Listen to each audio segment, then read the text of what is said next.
கோவை ஆனைமலை மாசாணி அம்மன் கோவிலுக்குச் சொந்தமான 100 கோடி ரூபாய் நிதியை பயன்படுத்துவது தொடர்பாக முடிவெடுக்கும் முன் சட்ட விதிகளை கண்டிப்புடன் பின்பற்ற வேண்டும் என இந்து சமய அறநிலையத்துறைக்கு சென்னை உயர்நீதிமன்றம் உத்தரவிட்டுள்ளது.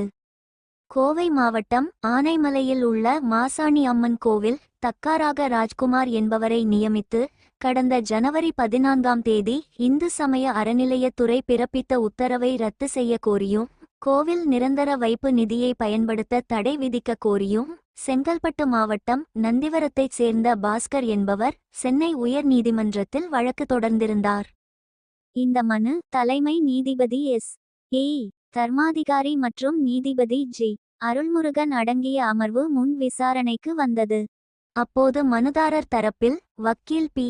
ஜெகநாதன் ஆஜராகி கோவில் அறங்காவலர்கள் நியமனத்தில் தாமதம் ஏற்பட்டு உள்ளதாகவும் தக்கார் தொடர்ந்து பதவியில் நீடிப்பது அறநிலையத்துறை சட்டத்துக்கு எதிரானது என்றும் அறங்காவலர் குழு தீர்மானம் நிறைவேற்றாமல் கோவிலுக்கு சொந்தமான நிரந்தர வைப்பு நிதி 100 கோடி ரூபாய் உள்ளிட்ட நிதிகளை பயன்படுத்த தக்காரை அனுமதிக்க கூடாது என வாதிடப்பட்டது.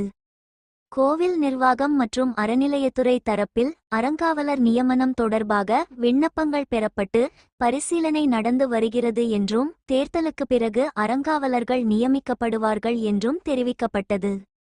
இருதரப்பு வாதங்களை கேட்ட நீதிபதிகள் அறங்காவலர்கள் நியமன நடவடிக்கையை துரிதப்படுத்த வேண்டும் என அறநிலையத்துறைக்கு உத்தரவிட்டனர். மேலும் கோவில் நிதி பயன்படுத்துவது தொடர்பாக முடிவுகள் எடுக்கும் முன் சட்ட விதிகளை கண்டிப்புடன் பின்பற்றுவதை அறநிலையத்துறை அதிகாரிகள் உறுதி செய்ய வேண்டும் என்றும் நீதிபதிகள் உத்தரவிட்டுள்ளனர்.